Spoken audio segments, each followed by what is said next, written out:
Hello, everyone, and welcome to our district administration web seminar here today, which is entitled Making One-to-One Initiatives More Student-Centric with Devices and Beyond, which is brought to you by the generous support of our sponsor here today, Acer for Education. Now, before we get started, I would just like to share just a few housekeeping items. That'll be really quick. If at any time you need any technical support today, please just use the chat panel, which you can find. It's on the lower right-hand side of your screen.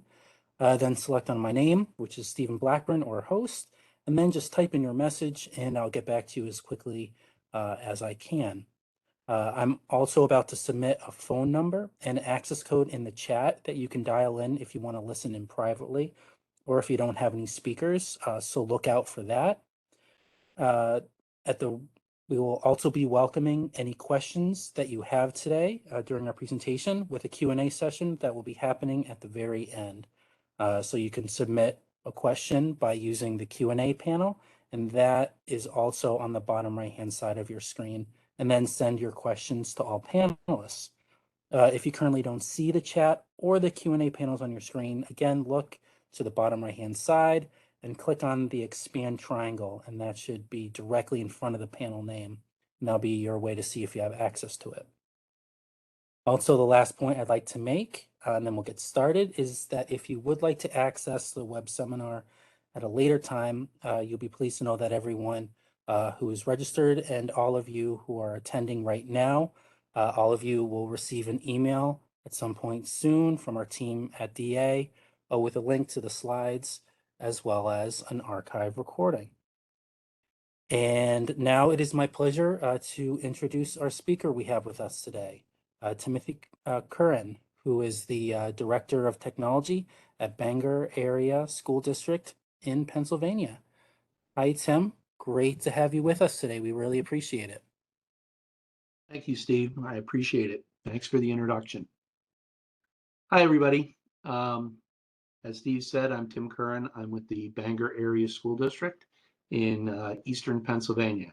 We're about 90 miles west of New York City and 90 miles north of Philadelphia. So kind of an interesting triangle. To get started, I'll give you a little bit about myself. I'm an Army veteran. I started working in the IT field in the military in 1979. I was part of Ronald Reagan's force modernization. I was in the military intelligence.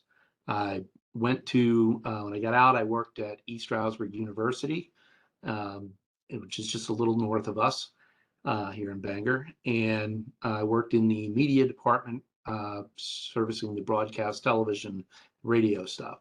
I switched focus a few years later to get into private industry, working for a regional computer retailer. That was back when Apple was first coming out. It was before the Macintosh computer, which came out in '84. So I've been doing it a long time. I worked my way up through that company in the service area, network technicians, Microsoft Novell certifications, all the way up through running the corporate service department and warehouses. And that oversaw 14 locations and 3 states. When the owner of that got sick, I decided to go out and form my own consulting business. And I did that for 10 years, working with small government, public education, and a few private sector niche markets with dentists and doctors.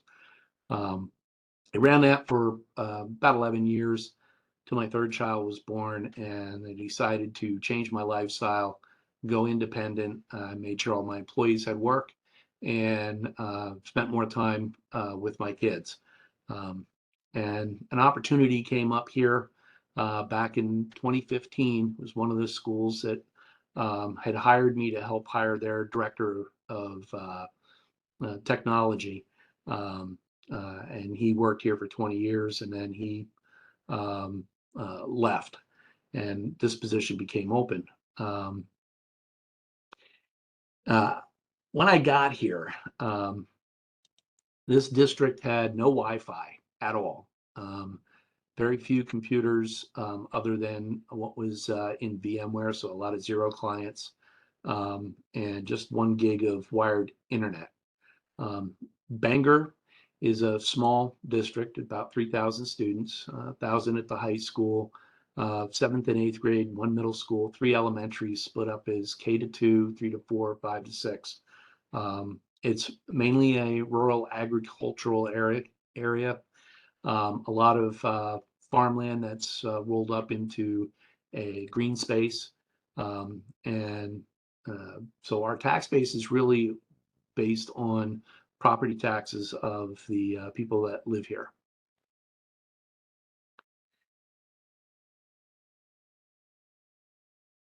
My department is made up of 5 people. Me, I have a supervisor of technical services, enterprise systems administrator, a network technician, and a desktop support technician. And the 5 of us support over 2,000 laptops currently in the system. All of our networking services, PA systems, telephone systems, keyless entry systems, and the technical connections to our HVAC. So we stay quite busy. As I said, in 2015, there was no Wi-Fi. 2016, we rectified that. We wired the district, installed Wi-Fi. 2017, we deployed Schoology Office 365. We actually were using GroupWise here as an email system in 2017. And then we upgraded our Wi-Fi in 2017 as well for density. And we went one-to-one with iPads after doing some research. And we added projectors with Apple TVs and 55-inch flat panels with Apple TVs in every classroom in the district for visual technology. All the teachers were issued iPads. They could AirPlay and project from the iPads. We replaced the phone system. We upgraded the balance of Wi-Fi for density throughout the rest of the district. In 2020, we merged domains, which created a lot of headaches for us. But we were able to finish that and sync with Azure. And in 2021, we deployed the Acers 7 to 12, and this year we expanded it 5 to 6. So every summer has been crazy. I think my staff really hates me.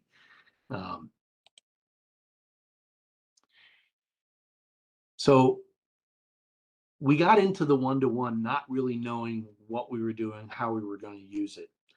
And it was a rush to kind of catch up with other school districts.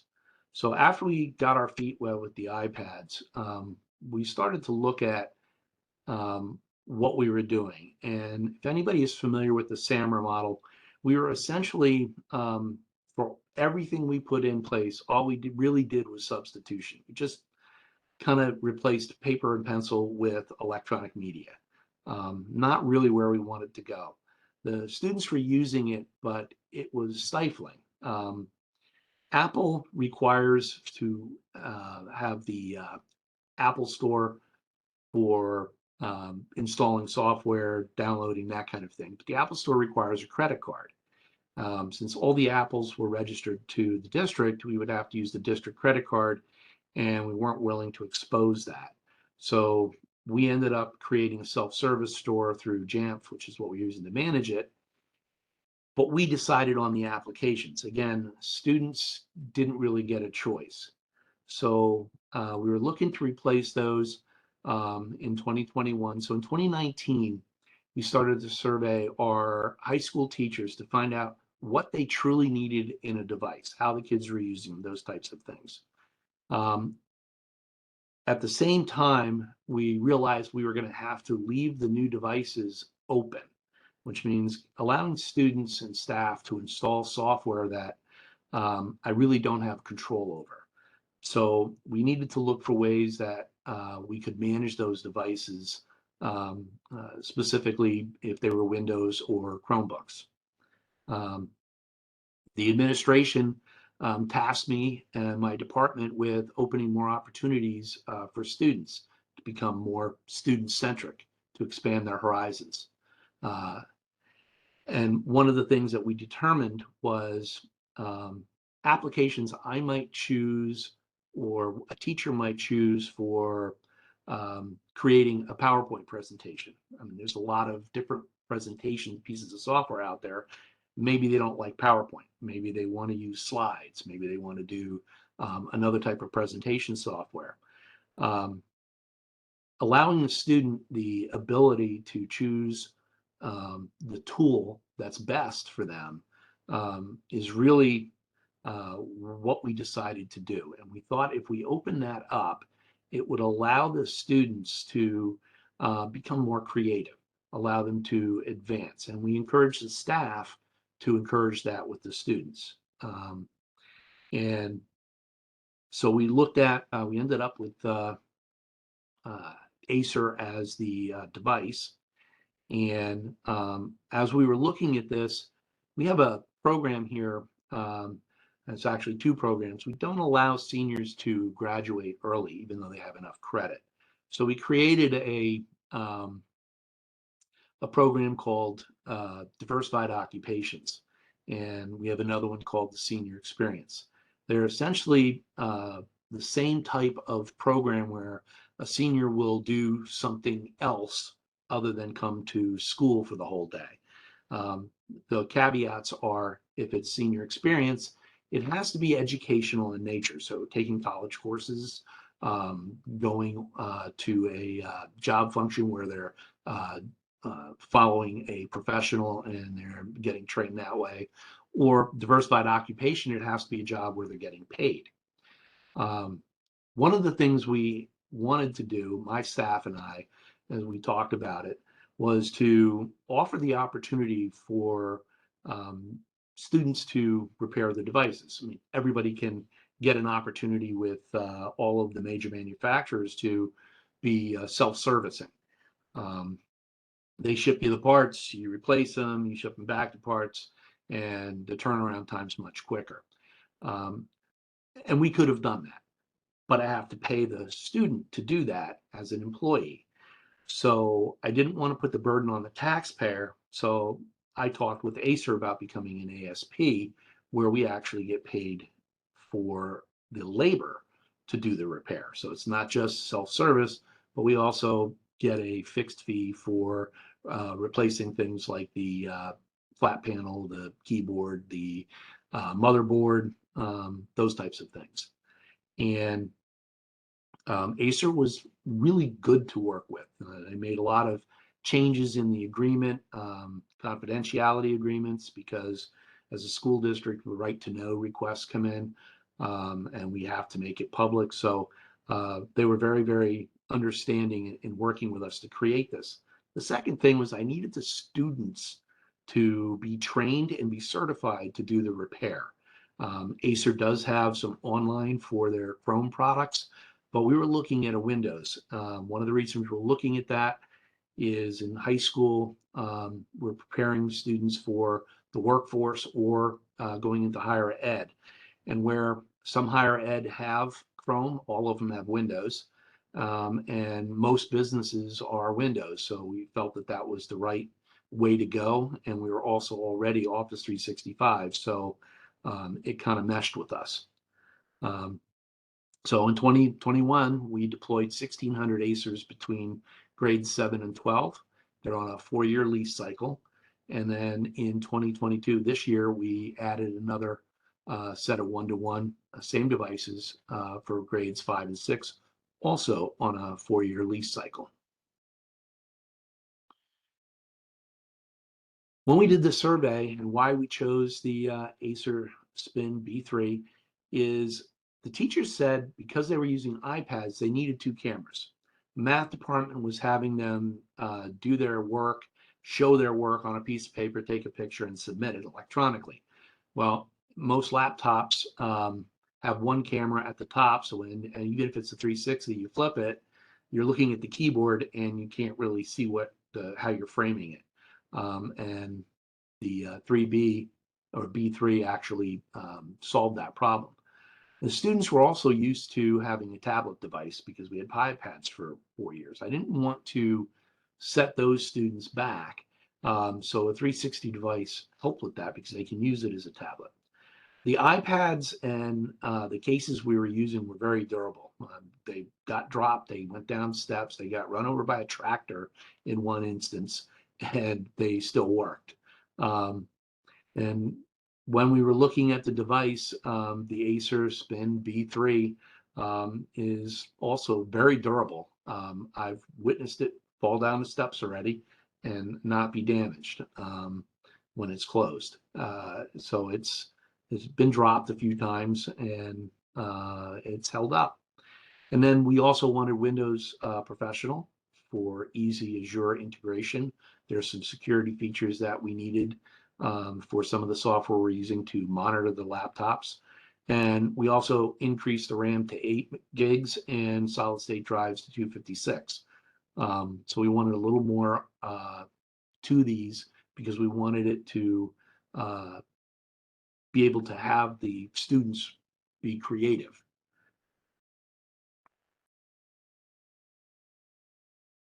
So why Acer? Well, any device that we could find kind of meets the standards could be used. However, we wanted more than just the box. We wanted an educational partner. We needed a manufacturer to work with us to help with providing students additional opportunities in new areas that are outside of the norm. We need a manufacturer that would listen to our ideas and work with us to bring them reality. Acer was that manufacturer. Uh, School districts spend millions of dollars with vendors to buy devices, and they spend that usually through distribution. Um, we work with SHI, and a particular sales rep, Angela, is fantastic to work with. When I talked with her about what we wanted to do, the types of programs we wanted to um, implement here, and how we wanted to make not just the device, but the whole experience around the device more student centric. Um, she recommended Acer and introduced us to the people at Acer. And when we had that meeting, it was very positive, and they did listen to our ideas and they did work with us. The gentleman that worked with us suggested that we become an ASP because that's how we could fund it, the position. So that's how we got there. So how did they partner with us? Well, specifically for the diversified occupations, which is the most immediate opportunity for our students, um, we wanted to Acer make us an ASP. We wanted training for these students. We wanted the students certified to do the warranty repair so that when they did the repair and we turned it in, we still got the reimbursement for the labor. And we wanted um, uh, that position specifically to earn it. And they agreed to this. This summer, we actually got our first training. Acer came out, they flew 2 people out from Houston to Bangor. And these were students that we had in this summer that went through. On the left, you can see the laptops were taken apart. These were brand new laptops taken out of the box, unwrapped, and then completely disassembled down to what you see there. And then they put them all back together and had to prove that they work. And at the end of it, these 5 students are actually certified to do the warranty repair on our devices. Um, 2 of them are actually applying for the diversified occupation for the fall semester. So what other projects are we talking to Acer about? Well, after school repair clubs for grades 5 and 6 and 7 and 8. We have an esports team for the last 4 years. I want to expand that. I want to offer kind of like an esports club again at the lower grades to bring that in. Esports, although it's gaming, it serves an under serviced group of students. Typically, your esports kids are not part of athletics. They're not part of the band. They're not part of chorus or theater. Um, a lot of them are loners. Some of them are um, uh, kids that might be in your um, flagged community where you're concerned about them dropping out. So it's very important because let's face it, students don't come to school because they have calculus that day. They come to school for baseball, for football, for the play, for the band, for esports. But in order to be part of those things, you have to be academically eligible. So you have to pay attention to your studies. So it's kind of the carrot and the stick type of thing. So we want to expand that, try to catch the kids earlier.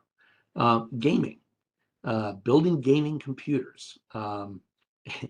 The gentleman from Acer, David Weibel, who we spoke with, um, he talked about a um, course that they were putting together for students to build a gaming computer from the ground up and then learning how to tweak it, overclock it, test it to get the most out of the computer. And then they take it back apart, put it back together for the next class. We felt that that was something that our students would be interested in as a uh, um, extra course, not necessarily part of the core. Um, and when we polled the students, it was something that they really wanted. So K-12 is an opportunity for young minds to experience new things. This is where they should expand their horizons and try things that are out of the box, doing different things.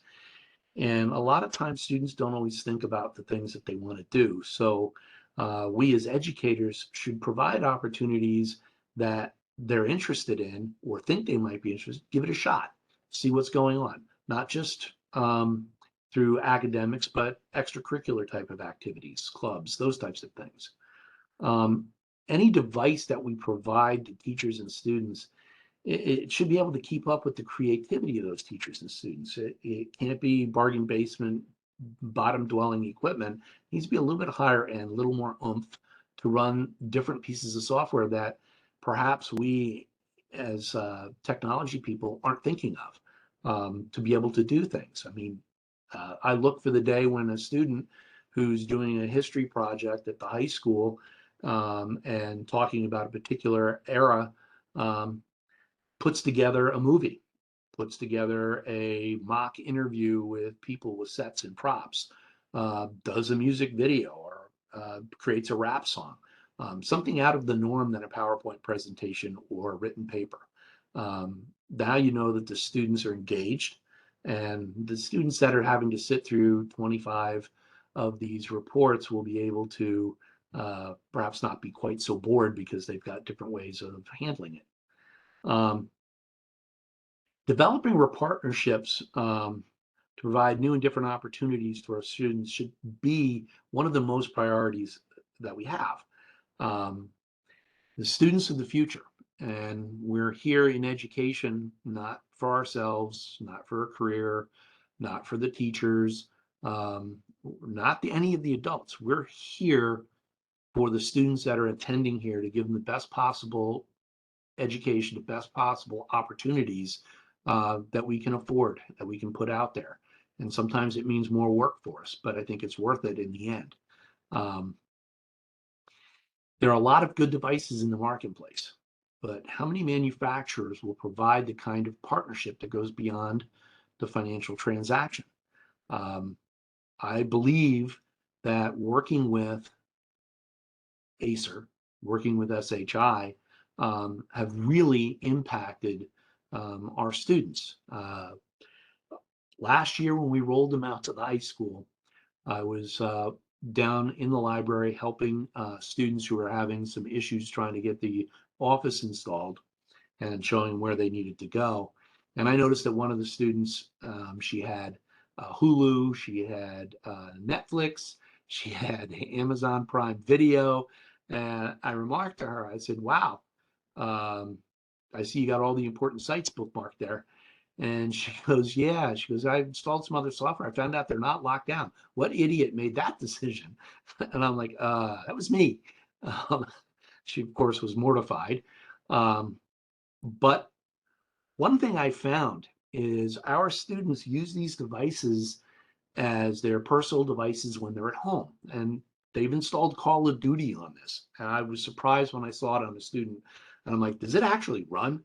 And the student like, well, yeah, not real good, but yeah, it does run. It's playable. And I said, okay, well, that's interesting. It wasn't my goal, but I'm glad it did. Um, and I, I don't care that he put that on there as long as it's not impacting during the school day. But they tend to take care of the device because that's also their gaming device. That's what they're using to do outside activities that not related to school. So they tend to take care of it better. And I've had actually less issues with damage on these Acers than I did with the iPads. And the iPad was very durable. I was honestly shocked by that. Um,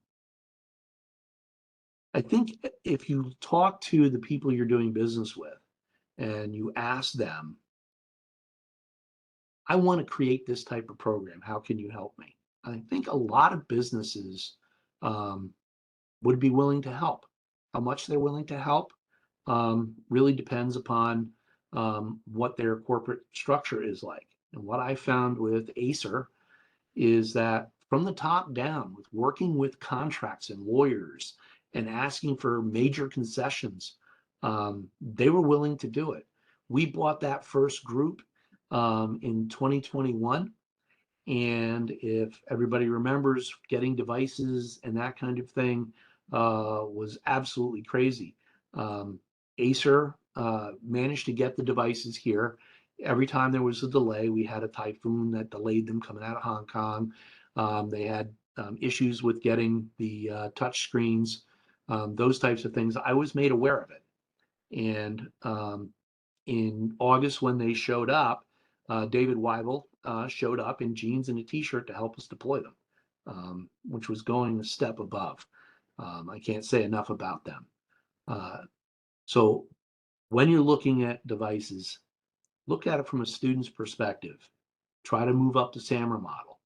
Try to make sure that we're putting the focus on the students themselves. I've been blessed with a fantastic administration, very supportive, a school board that's willing to fund these things and be supportive of these things. They've been excellent to work with since I've been here. And a teaching staff that is just, just chomping at the bit to move forward. Now, they were starving when I got here, and I've thrown a lot of stuff at them. So the teachers actually have a laptop, same as the students. They have an iPad. They have the interactive projectors. They have an Apple TV in there they can project to. They also have a desktop computer in all of their rooms. So we provide them, don't care which one you use, don't care how you do it, just incorporate it, get it involved, get the students to do a higher level of production when they turn in their papers. I think that's all I have for you. I want to thank everybody for listening. I hope you found some of the things cause you to think a little bit differently and maybe go down a different path. Stephen? Perfect. Yeah, thank you, Tim. That was great. I appreciate your time, as I'm sure our audience is as well. Now, before we start the Q&A, where Tim can answer your questions live on the air, I have a poll here that I am going to be launching right now uh, that we would really appreciate that you took the time to answer. Hold on, as I launch that in a second. There's a lot of uh, comments coming in, which is good. All right, perfect. There it is. So, what are you most interested in learning more about um, in the future webinars? For example, the student programs and opportunities, teacher and student experiences with Acer or Acer devices or other. And if you choose other, please specify in the chat. So again, please just take the next few seconds to answer the poll, and then we'll get started with the live Q&A. All right, Perfect. Thank you very much. So now we've come to the audience Q&A portion now, where you can now send your questions in. So Tim can answer your questions live on the air. And if you haven't already, you can send in your questions in writing, and you can do that by accessing the Q&A panel that we have there. It's on the bottom right-hand side of your screen. It's the option, it's next to the chat button. If you can't see it, there should be three dots or an ellipses next to the chat button. Click on that, and that should bring you to the Q&A panel. All right, so let's see. So first question, so this one's, how was, Bangor, the experience there transitioning from iPads to Acer laptops? That was actually, when we were thinking about doing that, it was kind of scary. Um, the teachers knew a year in advance that we were not going to go with iPads, that we were going to go in a different direction. The students had no clue. However, we had with the iPads, we had a lot of students that were connecting keyboards and stuff like that to it. So they were really using the iPads like a laptop device. Um, and once the once the students and the faculty found out that we didn't lock down the ability to install software, the adoption was really, really smooth. We had very few complaints. We had some students that installed some stuff. Now, I say they weren't locked down. We kept them out of the DOS and command prompts. We kept certain applications that are more based on networking and prying. We kept that out. We don't let them get into the task manager, but they can install and uninstall software. We use a product called Komodo that we install on the machines that we can push applications out, and we can also do inventories to see what's on there. And if some of the students remove Komodo, so we just look after 2 days. If they haven't checked in, we block them from the Wi-Fi. And then when they come down and say, hey, I can't get to the Wi-Fi, we're like, yeah, this is why.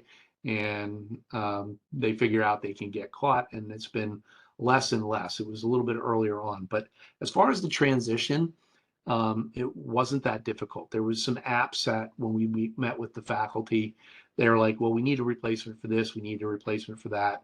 And we had to go out and find them. But we did our due diligence to make sure that we found that. Awesome. Perfect. So there were quite a few, projects or other opportunities that you're doing with Acer. Um, what are you most eager to bring to your district and why?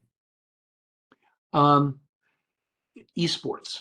Um, Esports, like I said, affects students who are mostly underserviced by other extracurricular activities that we have. Um, our senior class, we had 3 years ago when it was our first full year in esports. And we had 12 participants at the high school that were on two 6-person teams, and they were all seniors. Every single one of them was identified the previous year as a potential dropout. They weren't doing well academically. They were struggling. They had high absenteeism. Um, and it was a struggle to get those students to make it through their junior year. Um, they started with esports towards the end of the year, and then going into of their junior year, and then going into the senior year, um, because of having to be academically eligible, um, every student maintained a better than C grade in every class that they took, and they all graduated and were removed from that. And because of that success, well, we decided that we wanted to move this down to lower levels. And We have a person at the middle school, a teacher at the middle school that's wanting to do an esports club. He's going to partner with the esports coach at the high school level, and we already know some of the kids that are interested, and those are the same kids that are having they're flagged as potential dropouts and at-risk students. So that one I'm most interested in because I think it's going to have the best positive effect on our students. Perfect. Thank you. Now, I do have one more question that has been submitted already. Now, before I ask it, I'd just like to let the attendees who are here to know that there's still time. So if you'd like to have, Timothy answer any questions that you have, please make sure to submit them now, and I'll make sure that we ask them during the webinar. All right, so for this next one, so how, has your experience with Acer and Acer devices, been during the pandemic?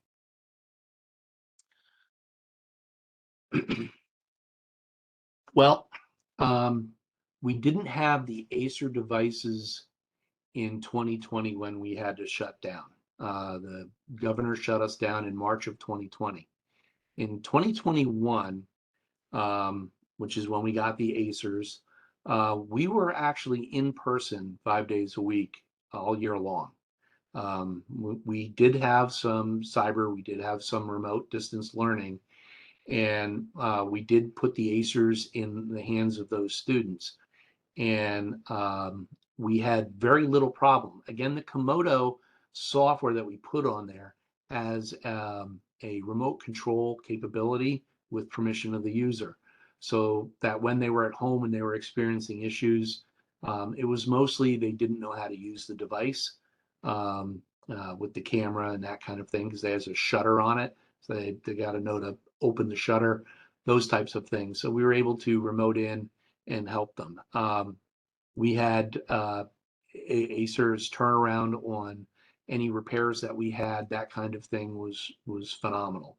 I have to say, Acer, like I said, when we got them, we had all sorts of supply chain issues, and they air freighted them to Philadelphia and used a private truck to bring them up to us.